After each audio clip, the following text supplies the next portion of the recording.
முதலில் 1968 நல்லா புரிஞ்சுக்கங்க, 1968 முதல் தேசிய கல்விக் கொள்கை, முதல் NEP நேஷனல் எஜுகேஷன் பாலிசி என்றது சட்டமாக அமல்படுத்தப்பட்டது. அன்றைக்கு இருந்த காங்கிரஸ் கவர்மெண்ட், அன்றைக்கு இருந்த மாண்பு பிரதமர் திருமதி இந்திரா காந்தி தலைமையில் நடந்த அரசாங்கத்தில் ஃபர்ஸ்ட் NEP அமல்படுத்தப்பட்டது. அன்னையிலேருந்து இன்னை வரைக்கும் மும்மொழி கொள்கைன்னு சொல்லிட்டு இருக்காங்க. ஆனால் உண்மையை பார்த்தா 68னா எத்தனை வருஷம் ஆச்சு? இப்போ கிட்டத்தட்ட 60 வருஷம் பக்கத்தில் ஆக போகுது. 56 வருஷம், 57 வருஷம் ஆச்சு. 57 வருஷத்தில் மும்மொழி கொள்கையை முறையாக எங்கேயுமே அமல்படுத்த முடியவில்லை, இல்லை முயற்சி செய்யவில்லை. ஏனென்றால் நம்மளை போல வளரும் நாடுகளில் அளவில்லாத பணமும் இல்லை, அளவில்லாத ஆசிரியர்களும் இல்லை, அளவில்லாத பள்ளிக்கூடங்களும் இல்லை. ஆனால் இருக்கிற ரிசோர்சஸ், இருக்கிற கட்டடங்கள், ஆசிரியர்கள், நிதியை வைத்து எப்படி சிறப்பான கல்வி வழங்குவது என்றது ஒவ்வொரு அரசாங்கத்துக்கும், ஒரு மாநில அரசாங்கத்துக்கும் ஒரு முக்கிய இலக்காக இருக்கும். இந்த இலக்கில் யாரெல்லாம் எங்களை போல் 2 மொழிக் கொள்கையை எடுத்திருக்கிறார்களோ, குறிப்பாக நான் தமிழ்நாடு மாத்திரம் பேசுறேன், அடுத்தவங்களை பற்றி பேசுறேன், சிறப்பான விளைவு கிடைச்சிருக்கு. தேசிய அளவுக்கு ஒப்பிட்டு பார்க்கும்போது, அதாவது தேசிய சராசரிக்கோ இல்லை தேசியத்தில் வேற எந்த மாநிலத்தோடைய விளைவோட சிறப்பாக தமிழ்நாட்டுக்கு நம்மளுக்கு விளைவு கிடைச்சிருக்கு. அப்போ 68 சொல்லிட்டு இருக்காங்க மும்மொழின்னு சொல்லியிருக்காங்க. நம்ம சொல்றோம் இல்ல, பேரறிஞர் அண்ணா எங்களுக்கு சொன்னது 2 மொழி தான். நம்மளுக்கு தமிழ், உலகத்துக்கும் நாட்டுக்கும் ஆங்கிலம். திருப்பி கேட்கிறேன், எங்கேயாவது 2 மொழி கொள்கையை ஒழுங்காக நிறைவேற்றியிருந்தார்கள் என்றால், குறிப்பாக வட மாநிலங்களில், தமிழ்நாடை தவிர நான் பேசுறேன், யூபியிலேயோ பீகார்லேயோ இல்லை ராஜஸ்தான்லேயோ மத்திய பிரதேஷ்லேயோ அமல்படுத்தி இருந்தார்கள் என்றால் நம்மளுக்கு 3வது மொழி தேவையே இல்லை. ஏன்னா அவங்க மொழி அவங்க கற்றுப்பாங்க, அவங்களாம் ஆங்கிலம் கற்றுப்பாங்க.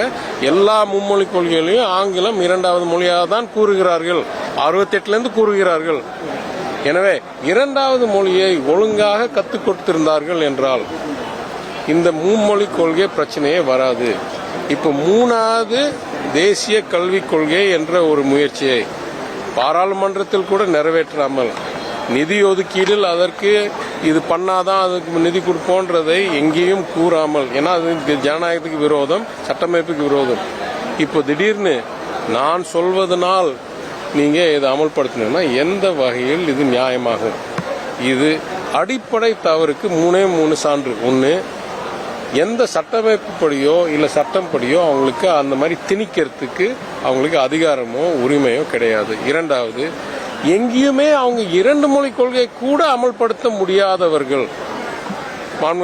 முதலமைச்சர் தெளிவாக சொன்னார், LKG UKG படிச்சுட்டு இருக்கவங்க முனைவர் படிக்கிறவங்ககிட்ட நீங்க எப்படி படிக்கணும்னு கற்றுக் கொடுக்குற மாதிரி இருக்கு. எங்கேயுமே அவங்க 2 3 அமல்படுத்த முடியாதவர்கள் சிறப்பாக 2 மொழி கொள்கையை, இரட்டை மொழி கொள்கையை இங்கே அமல்படுத்தின பிறகு நீங்க மாறணும்னு சொன்னா இது என்ன?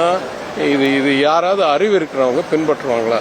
3வது கேள்வி, இத்தகைய சூழ்நிலையில் நிறைய மாநிலங்களில் அவங்களுக்கு 1 மொழி கொள்கை கூட ஒழுங்காக நிறைவேற்ற முடியாத சூழ்நிலையில் நம்மள்கிட்ட நீ 2 மொழியில சிறப்பாக செஞ்சிட்டு இருக்க, ஆனால் நீ 3 மொழி பண்ணியே ஆகணும் கட்டாயப்படுத்தினா பாக்கி இருக்கிற இடங்களை நம்ம அளவுக்கு உயர்த்த முடியாதது என்றதனால் நம்மளை அவங்க அளவுக்கு குறைக்கணும் என்று முயற்சி செய்கிறார்களா என்ற அச்சம் உருவாகுது.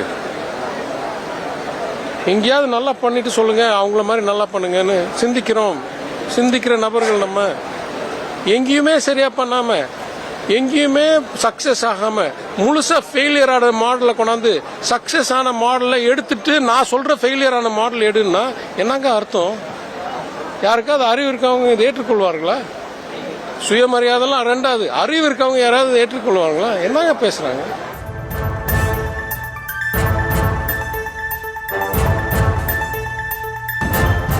மதுரையில் செய்தியாளர்களை சந்தித்த தகவல் தொழில்நுட்பத்துறை அமைச்சர் PTR பழனிவேல் தியாகராஜன் அறிவிருப்பவர்கள் மும்மொழியை ஏற்பார்களா என கேள்வி எழுப்பியிருக்கிறார். மும்மொழி கொள்கை தொடர்பாக பல்வேறு விஷயங்களை அவர் கூறியிருக்கிறார்.